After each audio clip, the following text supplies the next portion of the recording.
Olá pessoal, boa noite. Estamos ao vivo aqui no Instagram da Integrare Foz. Só aguardar um minutinho, as pessoas entrarem, o Dr. Kennedy entrar. A gente vai dar início daqui a pouquinho a mais uma live com o Dr. Kennedy. Boa noite aí para quem está chegando. O Dr. Kennedy já entrou. Deixa eu adicionar aqui.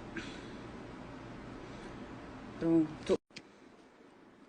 Sejam bem-vindos, sejam bem-vindas. Olá, Dr. Kennedy. Boa noite. Tudo bem? Boa noite. Tudo bem? Tá me ouvindo bem? Perfeito. Então tá joia. Então, bem-vindos e bem-vindas aí a todos que estão conosco. Em mais essa oportunidade. O Dr. Kennedy é a quarta live que a gente faz aqui pela Integrare, né, Dr. Kennedy? Sempre disponível aí para esclarecer as dúvidas. Então, é um prazer e uma honra tê-lo aqui novamente. Muito obrigada por ter aceitado o convite. Obrigado pelo convite. Trabalhar com você sempre é uma alegria. Igualmente. Dr. Kennedy, que todo mundo sabe, né? É um grande amigo.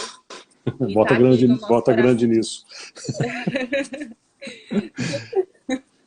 Dr. Kennedy, então, eu vou pedir para que você se apresente um pouco aí para o pessoal.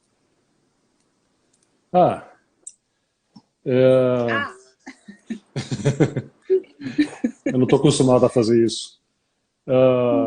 Acho que a maioria das pessoas tem uma pessoa que está dizendo, o melhor pediatra, concordo, já começamos a te apresentar. Não, o maior pediatra com meus 2 metros, com certeza, né?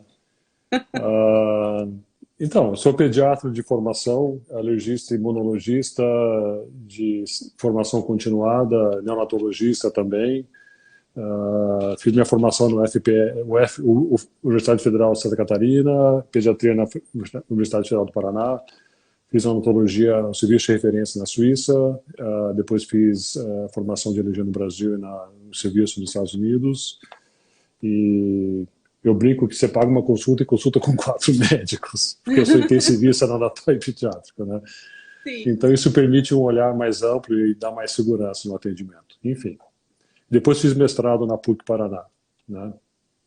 E fui professor da Faculdade de Medicina da Unila na fase inicial. Muito bom. E aqui o Dr. Kennedy, ele é pediatra do André, do nosso filho, e é meu médico também, né? Eu sempre falo isso. Aqui, a hora que a coisa aperta, todo mundo grita por ele.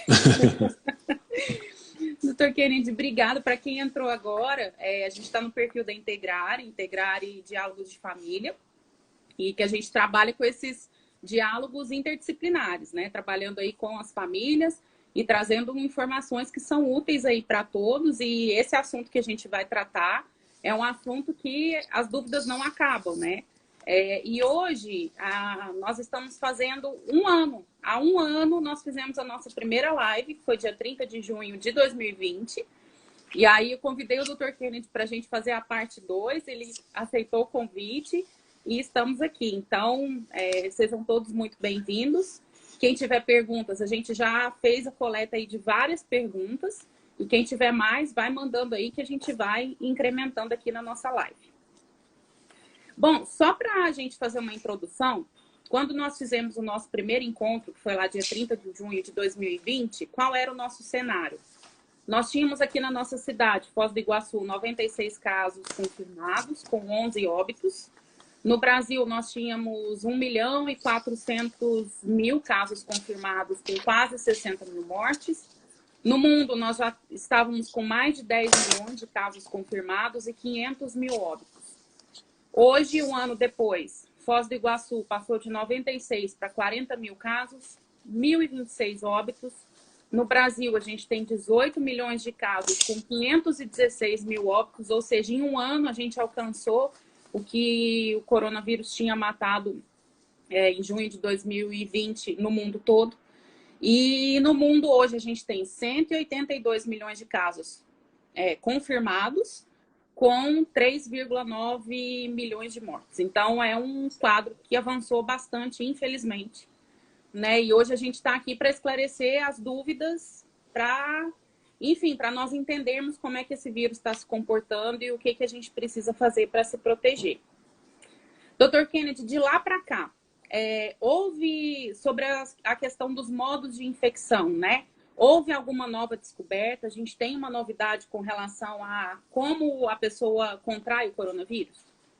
Então, talvez a pergunta interessante foi publicado essa semana, anteontem, um estudo com a participação de pesquisadores da USP e algumas outras universidades brasileiras, onde eles fizeram biópsia pós-mortem de pacientes com Covid em parceria com o serviço americano, com os pesquisadores americanos. E eles dissecaram as glândulas salivares desses pacientes, era um pessoal ligado à odontologia, e fizeram exames bem sofisticados, mostrando a rica presença do coronavírus nesses gânglios, essas glândulas salivares. E eles postulam que esses glândulas têm receptores, né, para o coronavírus, e eles postulam, a gente achava que era só o nariz e as vias aéreas que eram a porta de entrada e de transmissão de vírus, né?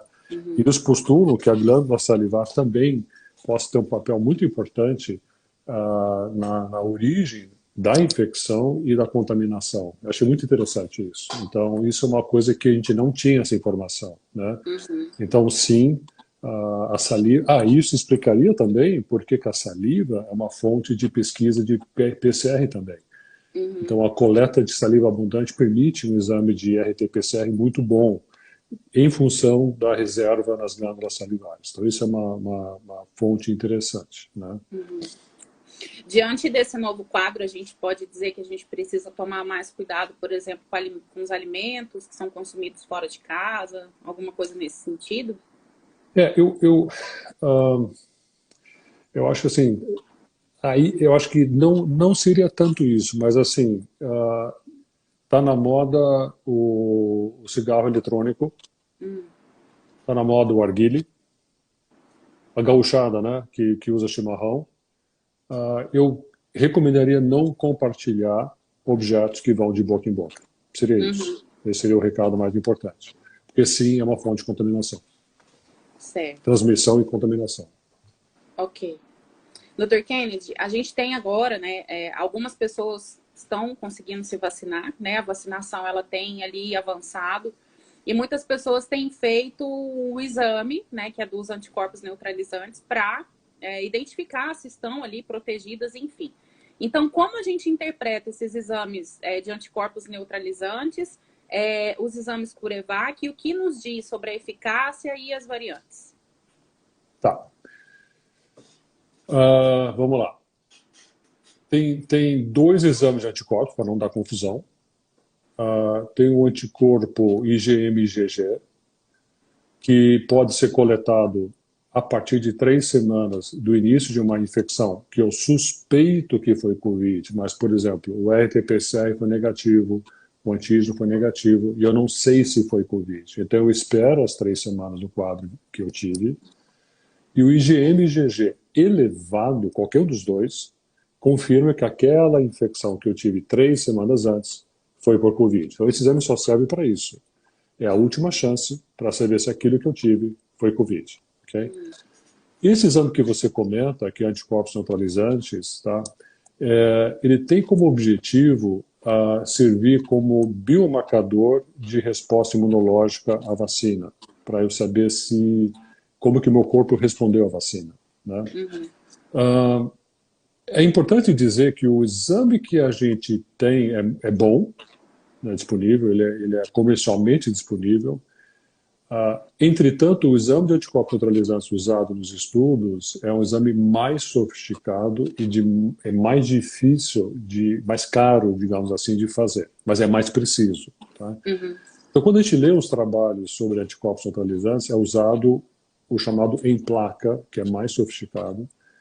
Entretanto, o exame que a gente está fazendo, que é disponível comercialmente, ele é um exame de menor custo, apesar de ser caro, de menor custo frente ao que é usado em pesquisas.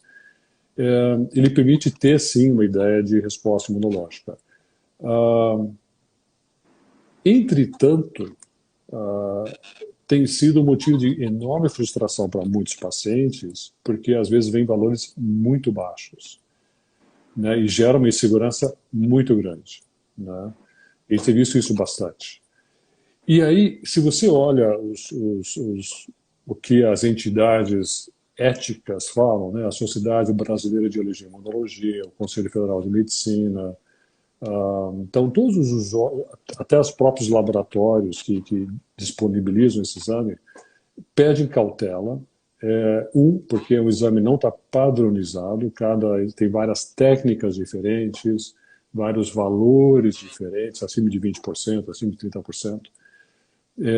Então, e ele não é o exame oficial usado nos estudos. Então, a gente tem que ter um pouquinho de cautela. E talvez mais importante é que o anticorpo neutralizante não conta toda a verdade. Tá? Então, assim, é muito importante ter em mente aquela imagem do iceberg. Né? Eu tenho um mar, eu tenho aquela pontinha de gelo lá em cima, né? Que é o anticorpo neutralizante. Tá? Mas o mais importante não é o anticorpo, é o que está embaixo dessa pontinha, tá? Aquele bloco de gelo imenso. Né?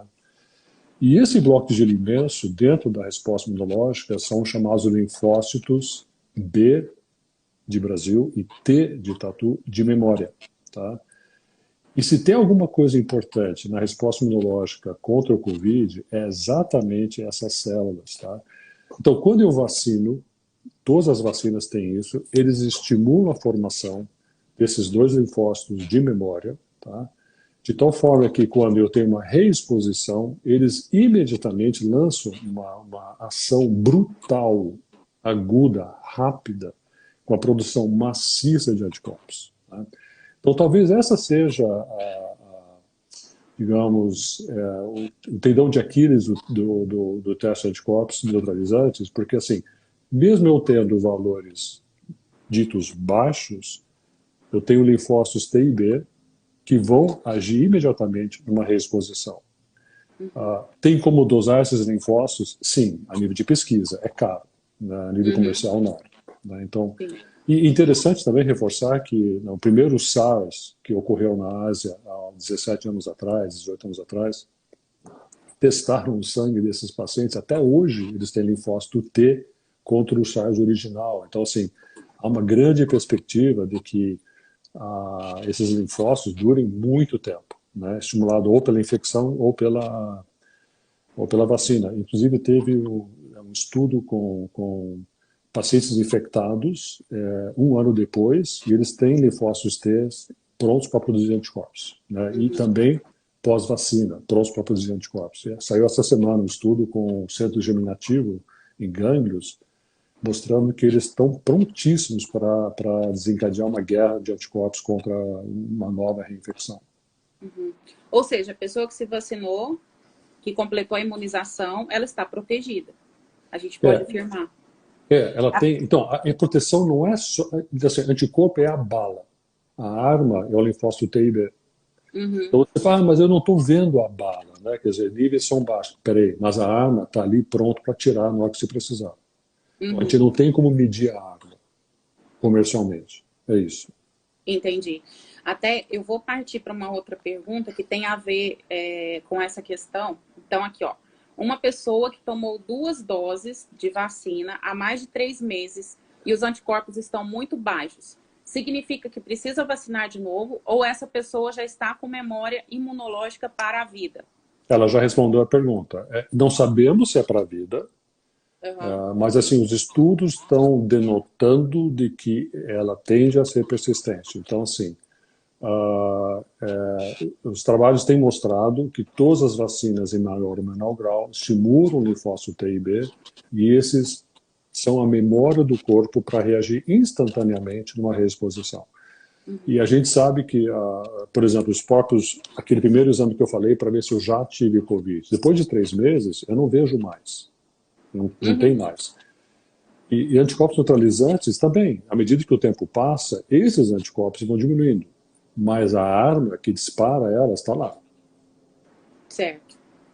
Perfeito. Até a gente falou essa questão, né, da vacinação e da imunização. Qual é a diferença entre um e outro? Qual é a diferença de ter vacinado e de estar imunizado? São basicamente sinônimos, né? A gente brinca que vacinar é só injetar algo no braço, e imunizar é explicar, orientar, ter todos os cuidados de rede de frio, né? Digamos, existe mais profissionalismo e mais cuidado no ato de imunizar. É um ato mais holístico, mais humanizado, digamos assim, né? Uhum, E vacinar é só o ato de injetar algo, né? uhum, Mas é a entendi. mesma coisa, são sinônimos. Tá ótimo. Dr. Kennedy, então, com relação a essa questão, né, das pessoas que tomaram a primeira dose, estão aguardando para tomar a segunda dose, enfim, vem aquela grande pergunta, né? Eu tomei a primeira dose, a minha vida pode voltar ao normal? Sabemos que não. Tomei a segunda dose, a minha vida pode voltar ao normal? Eu posso, enfim, me reunir, fazer festa, encontrar com os meus familiares? Como que fica essa questão? Então, a resposta é não. A gente está vendo isso já na Califórnia, em Israel e vários outros países, tá? Então, Israel, 3 semanas atrás, estava com... Aí tem que olhar, são um monte de números.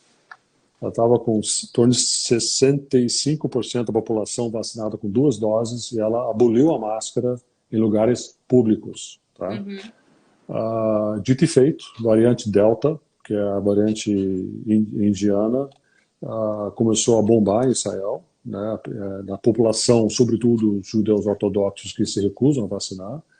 E aí, assim, não deu 2 semanas, voltou a ordem de máscara em lugares públicos. Califórnia, variante Delta, também voltou a máscaras em lugares públicos. Vários países da Ásia, né, do Oriente Médio, Bahrein, a Mongólia, a Ilha Seychelles, está bombando a Covid. E o irônico disso é que Seychelles é uma ilha pequenininha, né, ela tem 98 mil habitantes, mas é o país que mais vacinou. Ele chegou a vacinar em torno de 75% da população já com 2 doses de vacina, né? uhum, E eles têm a maior incidência per capita de Covid hoje no mundo, apesar de 70% da população vacinada, né? uhum. E então existe uma particularidade desses países que eu estou comentando, no sentido de que eles usaram 2 vacinas de origem chinesa, a Sinopharm e a Sinovac, e então talvez não respondam tão bem à variante Delta, né? Mas é um jogo de xadrez, né? A gente mexe uma pecinha, o vírus mexe outra, né? Então Uhum. a gente acha que está ganhando e leva É, um tombo, né? Então é um movimento constante. Eu acho que ninguém pode prometer que está tudo bem, tudo maravilhoso, né? Os Estados Unidos estão sem máscara, né? Uma sensação de vida de normalidade, mas a variante Delta já representa 20% dos casos e 2 meses atrás era 0,1%. uhum, uhum, E dentro de um mês, com certeza, vai ser igual à Inglaterra, 90%, 95%, né? E aí eles podem invadir um pouco o efeito das vacinas, não tanto, mas vai pegar aqueles que não vacinaram maciçamente, né? uhum. E é uma variante mais contagiosa, ela é 2 vezes mais grave, né? Então, o outono e inverno, que as pessoas começam a ficar em ambientes fechados, com maior exposição, o ato de não estar vacinado vai trazer problemas, né? Uhum. Então, é importante que todos os países vacinem e rapidamente, para que o vírus não circule, dois, para que ele tenha menos chance de fazer mutação. E nesse sentido, então, é essencial que as pessoas continuem usando máscara. Aqui na nossa realidade, então, nem se fala, né? Nós estamos no inverno, e logo a primavera, ambientes fechados, frio, mais do que nunca tem que ter cuidado. Então, a máscara é a tríade, né? Máscara, lavagem de mãos, distanciamento social e ambientes arejados. Nós aqui na clínica, nós trabalhamos com tudo aberto, mesmo com o ar quente ligado, tudo aberto, né? As Uhum. janelas abertas, as portas abertas, é a única coisa que pode trazer segurança para todos. Tá ótimo. Doutor Kennedy, vamos falar um pouquinho das crianças agora. Então, o que, que a gente percebe de impacto das novas cepas nas crianças? Se a Covid nas crianças se aumentou e o que, que elas têm apresentado de sintomas, reações, enfim. E se hoje, né, com o avanço da vacinação no público mais adulto, se elas estão mais acometidas? Então, o ano passado, grosso modo, o Covid foi melzinho na chupeta para crianças, no sentido de que ela passou raspando, ok? E o grande tombo foi nos adultos de mais idade, sobretudo com comorbidade, né? Com, claro, sempre jovens e várias exceções. O que a gente está vendo são algumas mudanças. Primeiro, que a faixa etária acima de 40 já recebeu a primeira dose da vacina no mundo inteiro, praticamente. E muitos já receberam a segunda dose, né? Alguns países estão mais avançados que outros. Então, esse grupo que está vacinando, ele está começando a não mais ser internado, a não mais ir para UTI, a não mais ir a óbito. Então, assim, tirando esse grupo, essa faixa etária, começa a ter visibilidade a faixa etária de 12 a 30 anos, né? E então, realmente, assim, a gente começa a ver um aumento de casos em adultos jovens, né? O que não era comum ano passado, né? E tem que lembrar que a variante Delta, que já está circulando no mundo inteiro, uns países mais, uns menos, o Brasil com certeza está circulando bastante, só que a gente não faz ainda estudo genético, genômico de todas as infecções que são detectadas, né? É feito aleatório. Então você tem confirmado aqui, confirmado ali, mas assim, é muito mais do que isso, tenho certeza. E é muito rápido esse vírus. Então, a mortalidade é maior. Então a gente vai começar a ver nos grupos não vacinados aumento de casos e aumento de mortalidade.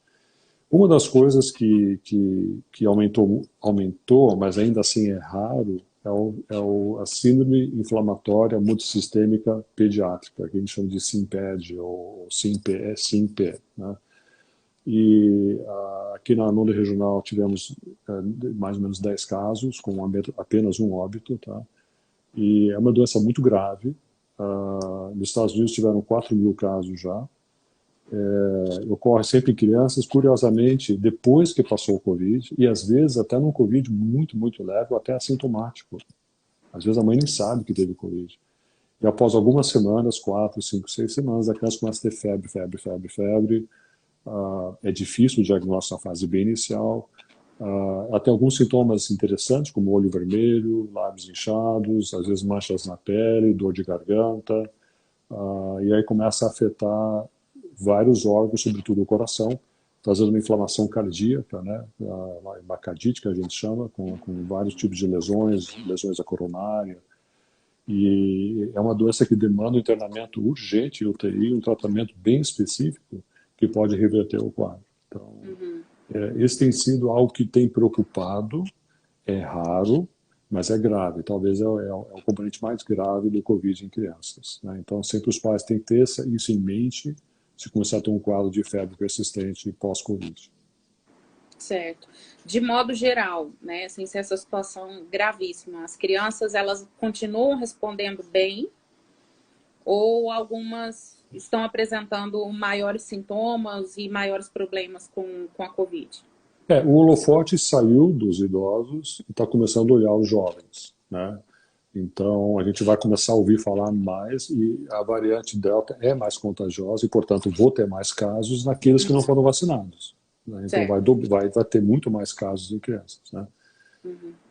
Assim, graças a Deus, como regra, a criança dribla o Covid, como regra, né? Lembrar, então, no adulto, da criança, no lactente, na criança e no adulto jovem até 18 anos, a mortalidade, vamos falar só sobre mortalidade, é baixa. 60% vão ser em crianças acima de 1 ano com comorbidade, com câncer, com obesidade, fumante, etc. 30% vão ser em bebês abaixo de 1 ano, ele é por natureza mais vulnerável. E apenas 10% vai ser uma criança normal, sem comorbidade, entre 1 ano e 18, né? Então, mas assim, é 10% de um número muito pequeno. Então, graças a Deus, a criança, como regra, por vários mecanismos, a gente já discutiu na primeira live, elas têm uma resposta considerada muito boa contra a Covid. Que assim continue, né? Ah, sim, que dúvida. E com relação à vacina para as crianças, né? A gente tem aí o futuro próximo da Pfizer de 6 a 12 anos, até setembro, conforme eles divulgaram, se não me engano. Sim, e depois de 2 a 6 e de 6 meses, enfim, até 2 anos de idade. Como que fica isso, Dr. Kennedy? A Pfizer, como ela deu o pontapé inicial bem antes dos demais, ela tá dianteira nas pesquisas também. E ela sinalizou que ela espera poder ter autorização, já com evidências científicas sólidas, do uso da vacina Pfizer para crianças de 6 a 12 anos, para o começo do ano escolar do Hemisfério Norte, que é em setembro. Tá? E a perspectiva de ter vacina disponível para crianças acima de 6 meses até o final do ano. Isso não quer dizer que as crianças têm que fazer, está um debate isso, né? Bom, se a criança é baixo grupo de risco, vale a pena vacinar? Então, isso é uma discussão que a gente vai ter que ter. Então, será que é qualquer criança, toda criança, criança com comorbidade, ou, por exemplo, crianças que vivem com pessoas de risco, né? Então, eu não quero que ela leve o vírus para dentro de casa. Então, isso vai ter que ser discutido e normatizado. Mas é importante saber que essa opção vai existir. Tá, ótimo. Aqui no Brasil, a gente tem perspectiva? Então, a Anvisa acabou de liberar a Pfizer para crianças acima de 12 anos. Então, há uma tendência de seguir as recomendações em outros países, né? Então, crianças com mais de 12 anos, com comorbidades, vão ser contempladas com a Pfizer. Tá, joia. Dr. Kennedy, sobre a questão do long COVID, o crônico, né? O que é isso e por que ele é preocupante? Então, a gente nós temos todos os médicos que cuidam de pacientes egressos de Covid, têm ficado surpreendidos com o estrago que o Covid faz, sabe? E o long, bem do inglês long COVID, tem vários nomes, Covid crônica, síndrome pós-Covid, enfim, a gente vai estabelecer um nome padrão para isso. Mas é o estrago do Covid que persiste pós-infecção, ou seja, você acabou a infecção e mesmo assim a tua vida não volta ao normal, não volta mesmo. Pode durar meses e desde que começou ano passado tem pacientes que ainda não se recuperaram, mais de um ano não se recuperaram, né? E é interessante assim, que pacientes hospitalizados, o risco de entrar no pós-Covid é 50%, então metade dos pacientes hospitalizados vão passar por isso.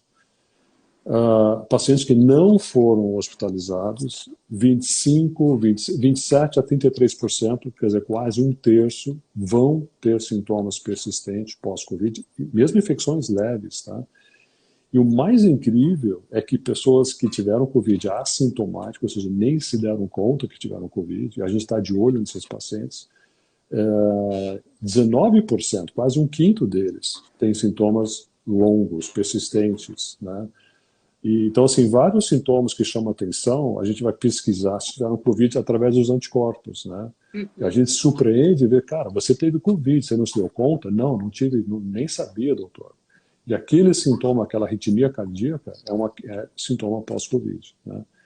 E os top 5, né, os sintomas que os estudos têm mostrado que são mais predominantes, um é a dificuldade para respirar, e esses são pacientes que a gente pega, eles têm perda de função pulmonar, tem dificuldade para subir escada, tem dificuldade para ter atividades físicas, né? Fadiga e fraqueza tem sido muito predominante. Pessoas que, doutor, não consigo levantar de manhã, não consigo voltar ao trabalho, não tem energia, doutor, né? Dor tem sido um relato muito comum, mas muita dor de cabeça, dor no corpo, uma dor crônica, né? E interessante que ele aumenta o colesterol e aumenta a pressão arterial. Esses são os top 5. Temos visto bastante pacientes com queda de cabelo, né, homens e mulheres, com alopecia, queda de cabelo, muitos pacientes com arritmia cardíaca, com palpitação, né, aquela coisa que o coração bate fora de ritmo. Alguns têm perda de olfato e paladar crônicos, a maioria recupera, diria que mais de 95% recupera, mas um pequeno percentual de pacientes não recupera, né? E o menor ainda percentual de pacientes tem o paladar alterado, né? Não só ele não sente o paladar correto, como ele sente ele deturpado. Então ele come uma banana com gosto de, sei lá, esgoto. Enfim, os pacientes têm cada descrição que você fala sério, né?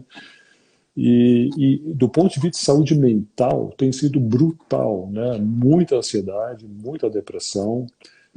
Tem relatos de surto psicótico. Eu li um relato de uma mãe que queria matar os filhos porque ela surtou, né? Ela teve que ser internada, né? E talvez o que mais tem me chamado a atenção, e aí vem uma palavra em inglês que eu adoro, que não tem uma tradução direta para o português, o americano tem essa habilidade de criar termos muito legais, né?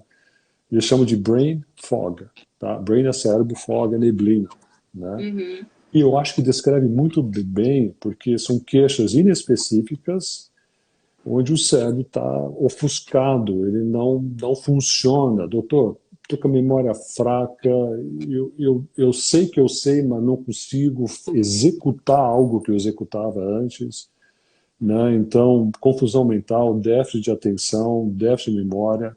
E são pessoas, doutor, eu não sei mais como é que eu fazia meu trabalho. Eu perdi o know-how, eu não sei mais executar aquilo que eu fazia, né?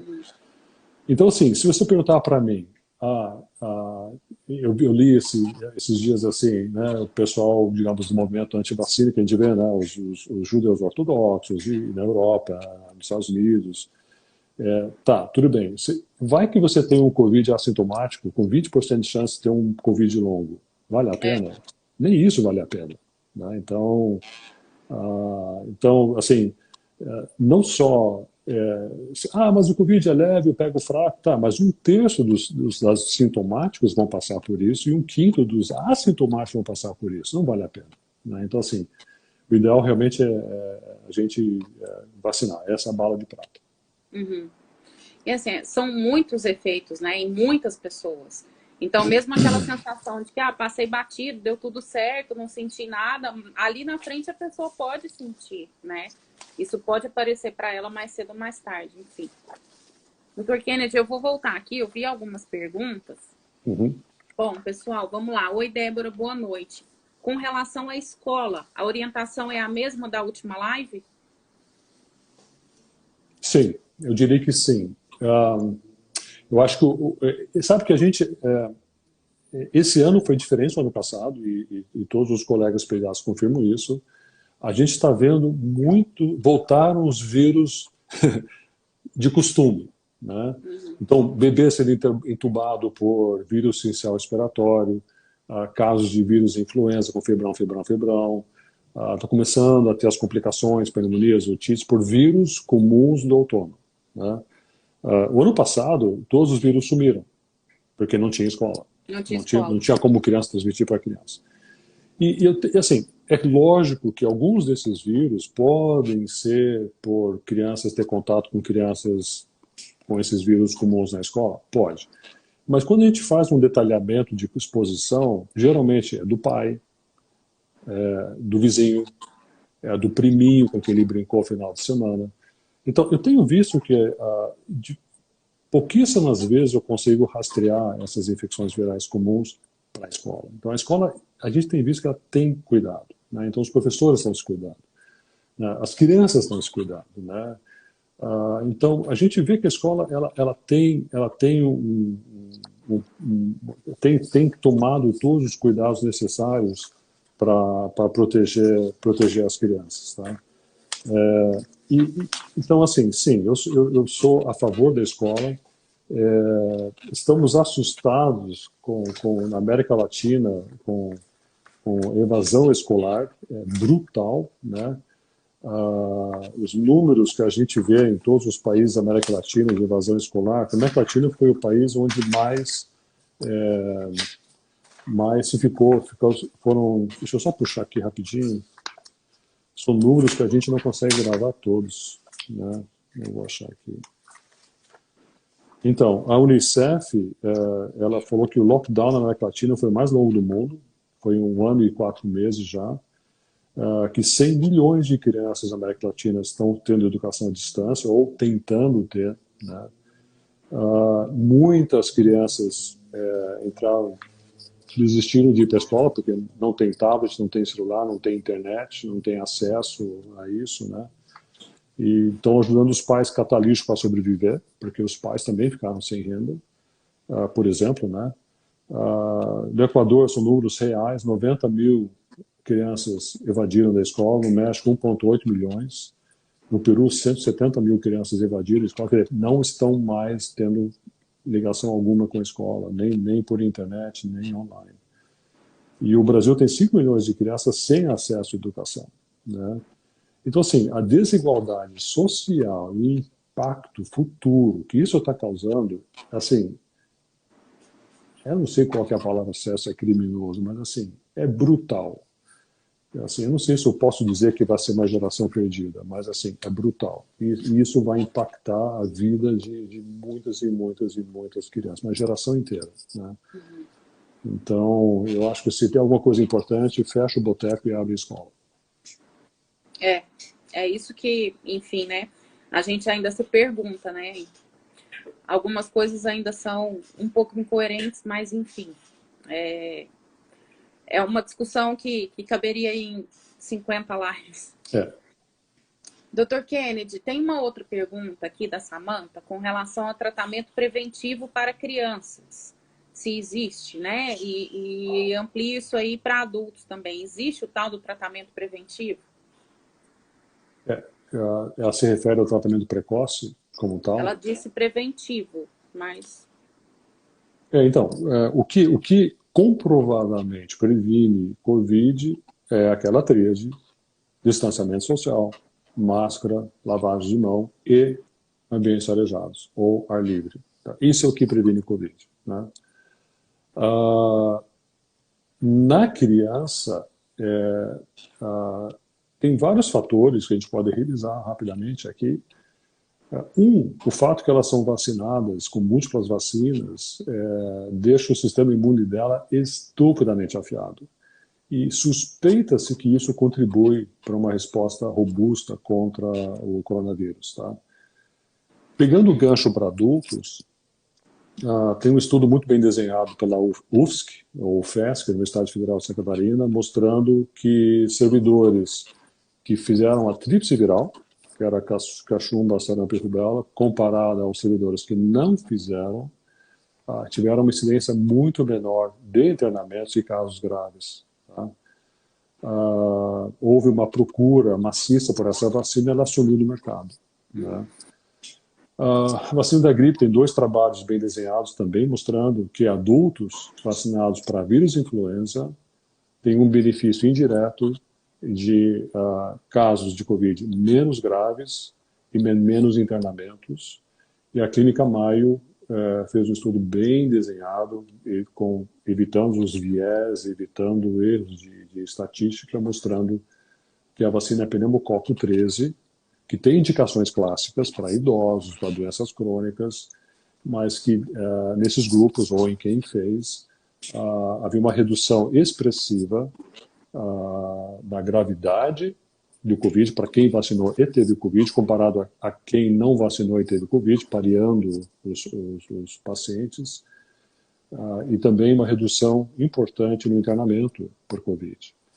Então, pegando um pouco o gancho dessa prevenção, digamos assim. Então, indiretamente, essas vacinas na infância, de rotina, e também nos adultos, eletivamente, podem contribuir para a redução da gravidade e do risco de internamento, indiretamente. Né? Então, falando de prevenção, acho que isso a gente pode comentar. Joia. Dr. Kennedy, tem aquela pergunta que está pipocando, né? Com relação às vacinas. Bora. Com relação Dá às tiro vacinas. Então, assim, deixa eu pegar ela aqui. Vamos lá. As vacinas são iguais com relação à eficácia, efetividade e segurança. Tá. E qual é a sua opinião sobre essa escolha que algumas pessoas têm feito na hora de se vacinar? Dá para entender, a gente entende essa angústia e essa preocupação, tá? E então, assim, é uma pegadinha essas duas palavras, eficácia e eficiência, parece tudo a mesma coisa, né?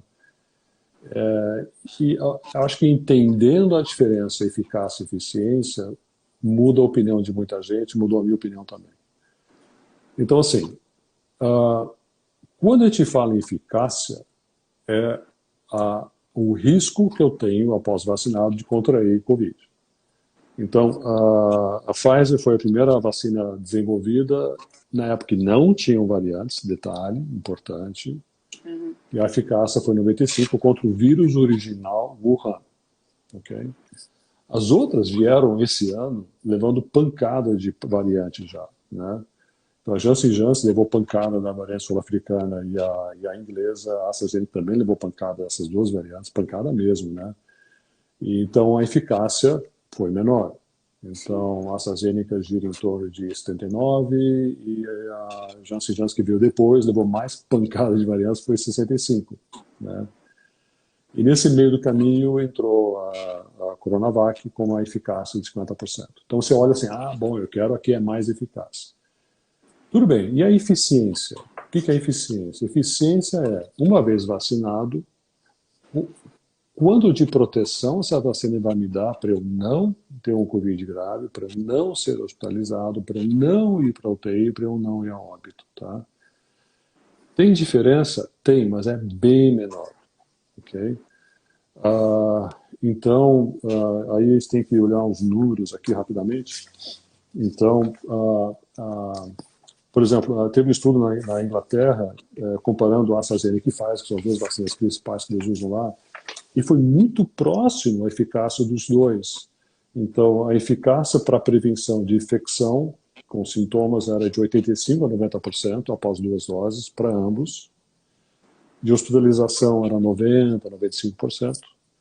E de óbito a gente não tem da AstraZeneca ainda nesse estudo, mas da Pfizer era 95% a 99% de prevenção. Né? A Coronavac que a gente tem no Brasil, e porque ela tem uma eficácia menor, a gente estava preocupado, meu Deus, é 50%, outra 95%, então eu quero a de 95%. Né? Mas quando se vê os estudos disponíveis, né, então, estudos de vida real em Serrano, né, que é aquela cidade com 27 mil adultos, que 60% da população foi vacinada.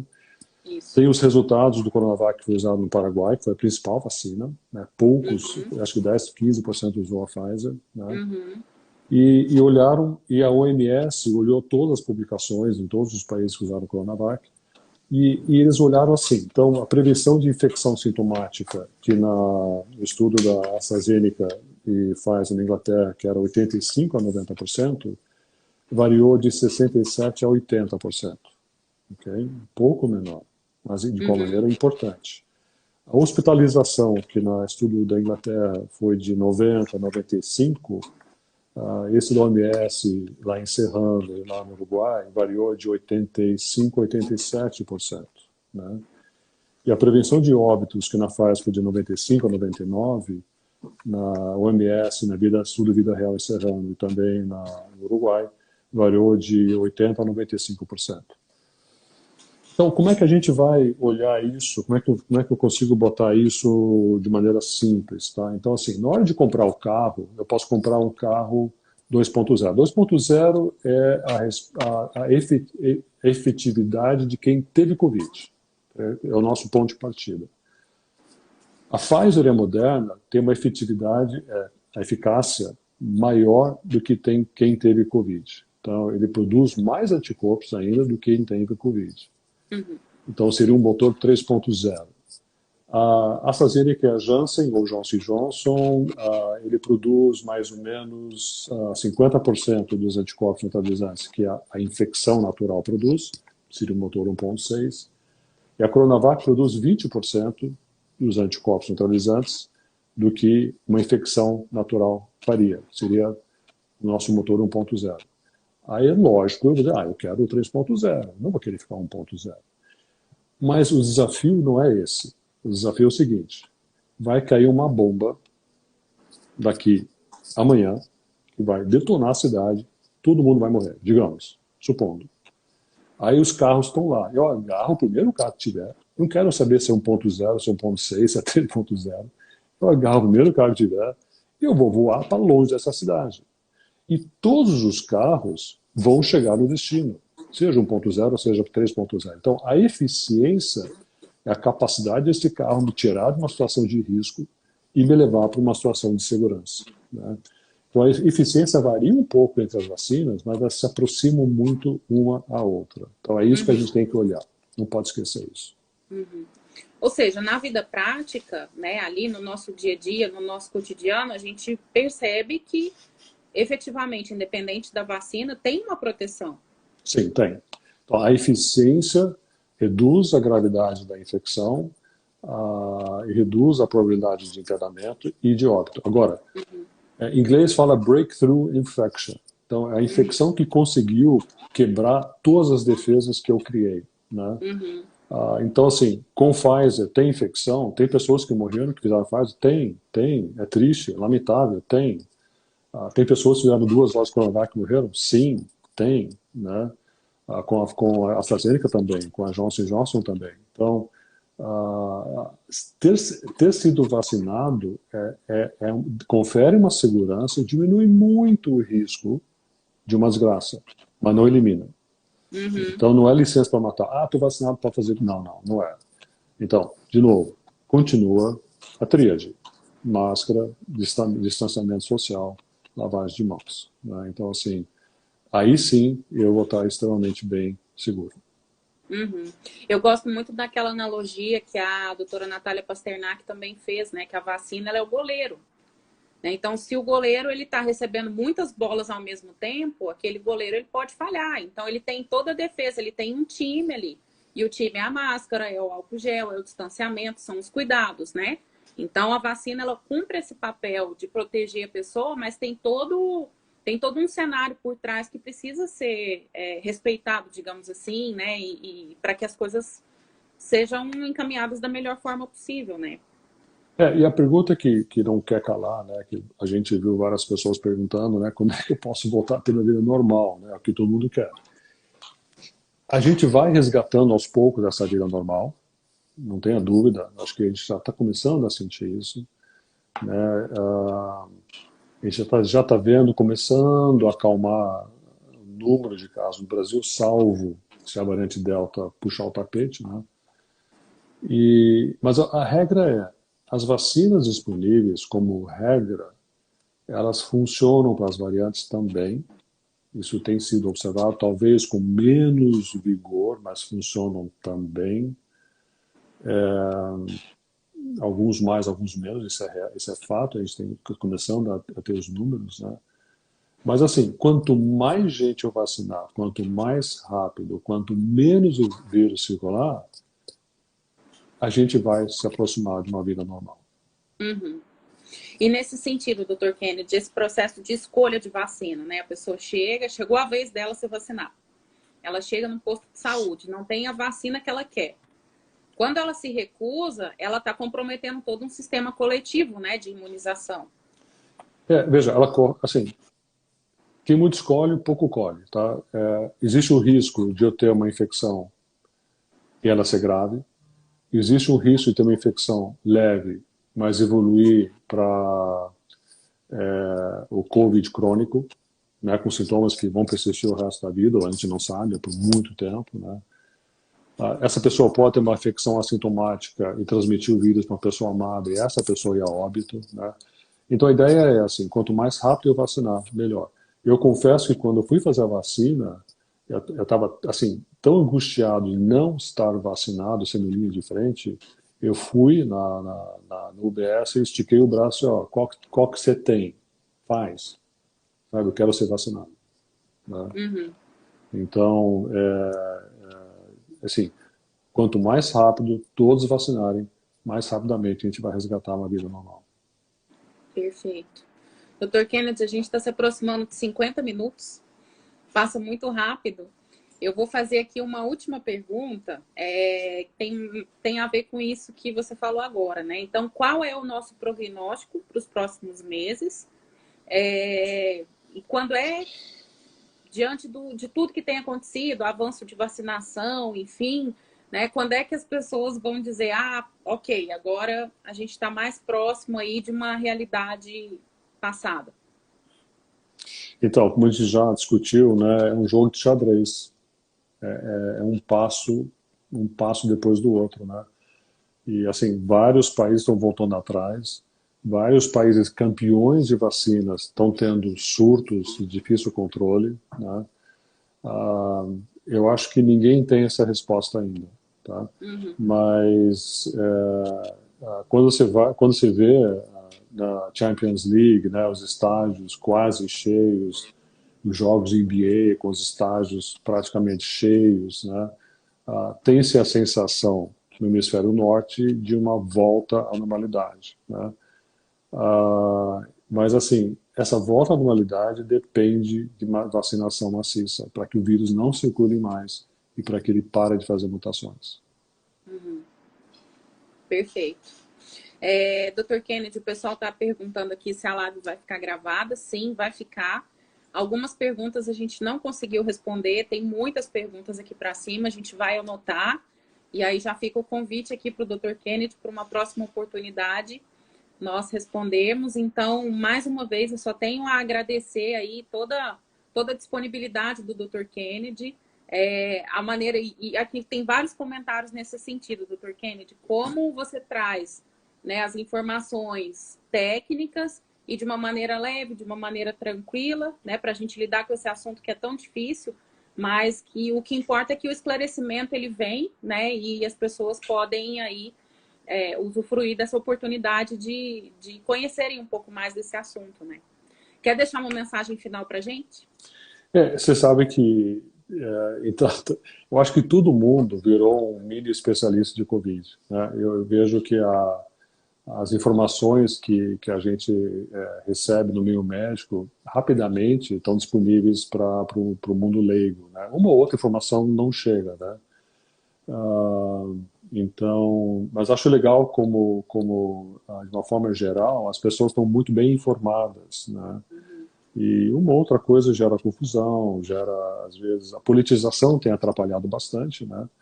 Mas eu vejo que todo mundo virou um mini especialista de Covid. Eu acho isso muito importante, muito bom, né? E a gente acaba apenas equilibrando as informações, dando um pouco mais de fidelidade ao que é realmente correto ou não. E outra coisa importante, lembrar que tudo que a gente falou hoje pode mudar amanhã. Eu estava vendo, tem um site que é Our World in Data, Nosso Mundo em Dados. E um artigo do Estadão, que eu gosto de ler, do New York Times também, os números que eles postaram agora, poucos dias atrás, por exemplo, em Israel, poucos dias atrás, o Estadão botou que a mortalidade, o número de casos por dia, por 1 milhão de habitantes, era 5. Tá, deixa eu ver se tá isso. Já está em 20, né?